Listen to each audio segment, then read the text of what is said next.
Okay mga lods, tingnan na natin kung may nagbago ba kanina. So kanina pala, pag binumba natin to, yung gasolina dito lang lumalabas, yung maliit na butas dyan. So ngayon, try natin. O yan. Ayun. O yan. Ayan ang normal mga lods. So may gasolina na lumalabas dito. So pag may gasolina na dito, sigurado tayo na may lalabas na dito, kasi pag tinapat natin yan, itong maliit na butas dito, diyan ito naka at saka dito, kita natin. Okay, so yung gusto natin mga lods na mapalabas yung gasolina dito, nandito na. Meron na. Okay.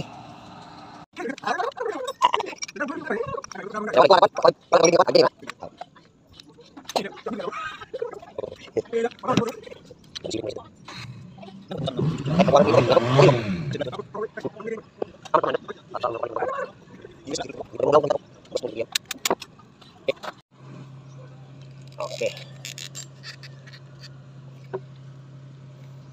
Lagyan natin ng gasolina yung loob ng carb para malaman natin. So ganito lang yung gawin natin mga lods.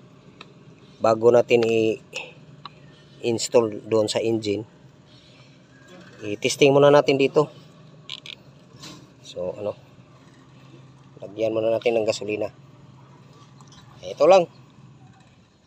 Pag naaberya kayo, nasira yung yung fuel pump ninyo, gawa lang kayo ng ganito. Bili lang kayo ng hose. Yan. Di makauwi na kayo. Okay, lagyan natin ng i-press muna natin para pumasok sa loob yung gasolina. Agos na. Yung return yan. Okay.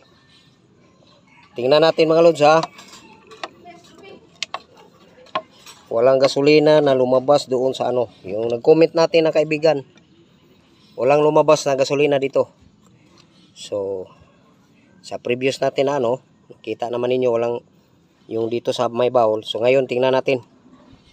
Ibumba natin mga lods. Paano to? Makita para makita natin. Kita ba? Ganyan.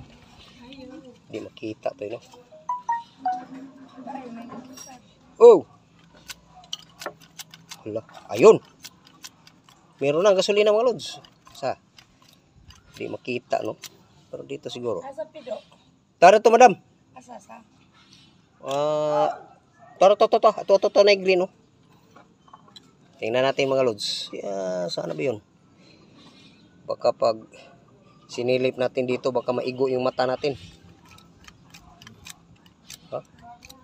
May makita yun